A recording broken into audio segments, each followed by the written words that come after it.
Fifth, in cases where failing companies seek taxpayer bailouts, the Treasury Department will follow consistent policies in deciding whether to guarantee loans.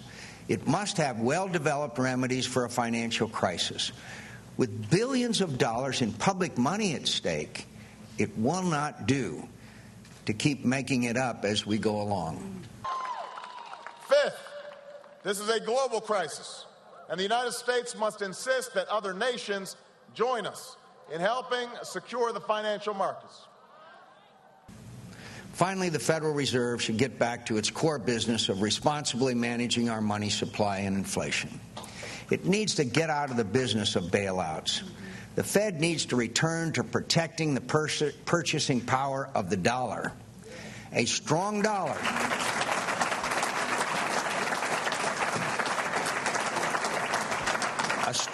dollar will reduce energy and food prices. It will stimulate sustainable economic growth and get this economy moving again. All of these measures will calm and help us to avoid future panics and disasters in the financial markets. Sixth, we need to start putting in place the regulations, the rules of the road that I have been calling for years to prevent this from ever happening again. But any action they take should be designed to keep people in their homes and safeguard the life savings of all Americans by protecting our financial system.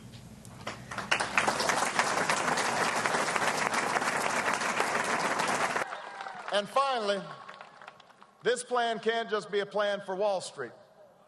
It has to be a plan for Main Street. We can't just have a plan for the banks. We've got to have a plan for Dolores. We've got to have a plan for you and you. We've got to have a plan for the person who's lost their job, a plan for the person who's lost their home, a plan for the young person who's trying to afford to go to college.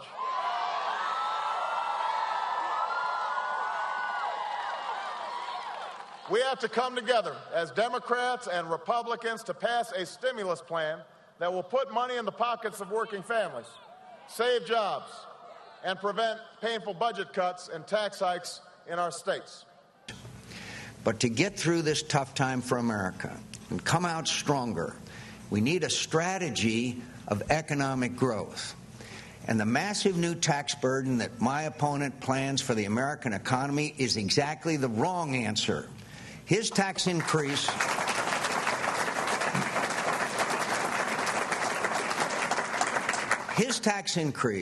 along with the enormous new federal programs he proposes, are the surest way to turn a recession into a depression. In every respect, the Obama tax hikes would make things even worse for the working people of this country. I have proposed and will sign into law an economic recovery plan for working Americans that is directed to the middle class. It will grow this economy, create millions of jobs, and bring opportunity back to Americans.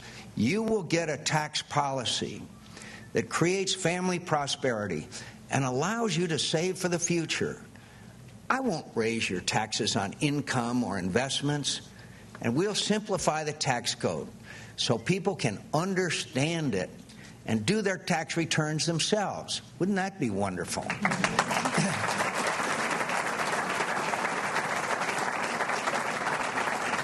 I'll give every family in America a $5,000 refundable tax credit to buy their own health insurance policy and let them choose their own doctor.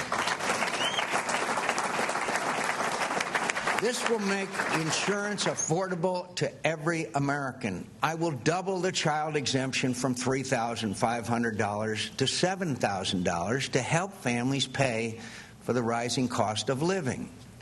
Under my plan, a married couple with 2 children making $35,000 will get $5,000 to pay for health insurance and additional medical expenses.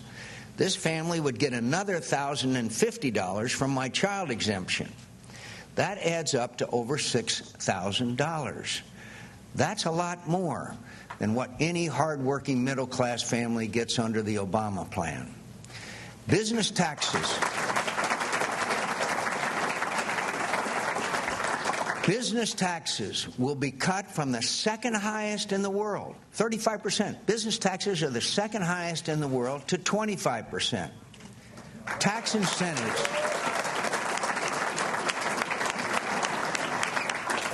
incentives will spur investment in new plants and equipment. Research and development incentives will keep companies on the cutting edge of their industries.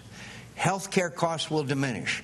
Companies will stop sending jobs overseas to low-cost, low-tax countries and start creating jobs here in Wisconsin and America. I will expand markets for our goods and services. 1 in 5 of all jobs in this country are linked to world trade. In 5 states alone, Pennsylvania, Ohio, Michigan, Wisconsin, and Colorado, over 5 million jobs depend on trade. My economic recovery plan will create millions of jobs in America instead of driving them overseas.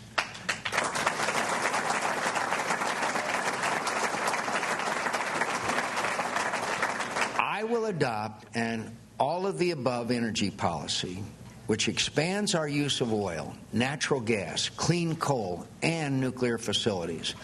We will embark on a national mission to build an alternative energy base, creating millions of new jobs. We will create the most diversified energy economy in the world.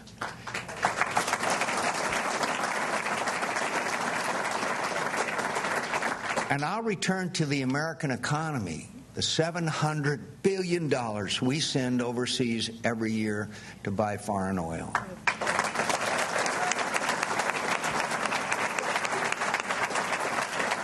My opponent offers a very different economic future. He has continuously shifted his position on taxes. At the beginning of this campaign, he promised to raise taxes on your savings and investments. He said he won't raise taxes for most people, but he's voted 94 times in his short Senate career for tax increases and against tax cuts. He said he would only tax the rich, but he voted this year to raise taxes on those making just $42,000 a year.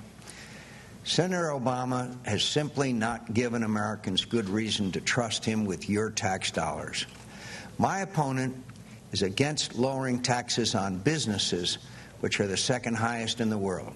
He will impose mandated health insurance on businesses that would cost up to $12,000 per employee. He opposes free trade. He also wants to take away the fundamental right of workers to have a secret ballot when voting to become part of a union or not. Now is not the time for these destructive policies that will cripple business growth, destroy jobs, and hurt the middle class. Now is the time to take action to address this crisis and take action to put our economy back on a path of growth. Even though Democratic leaders say they don't know what to do, I believe the deep problems afflicting our financial system won't be solved by one political party.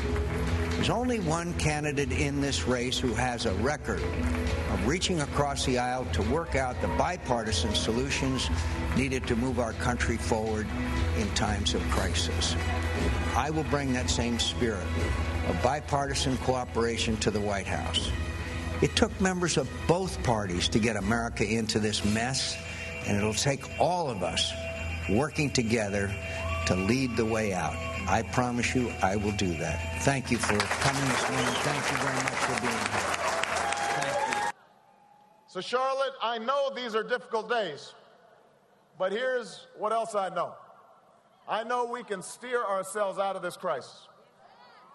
This isn't the time for fear. It's not the time for panic. It's the time for resolve, and it's the time for leadership. We can steer our way out of this crisis because that's who we are, and that's what we've always done as Americans. Our nation's faced difficult times before, and at each of those moments, we've risen to meet the challenge because we've never forgotten that fundamental truth that here in America, our destiny is not written for us, it's written by us. We decide our fates with the help and grace of God.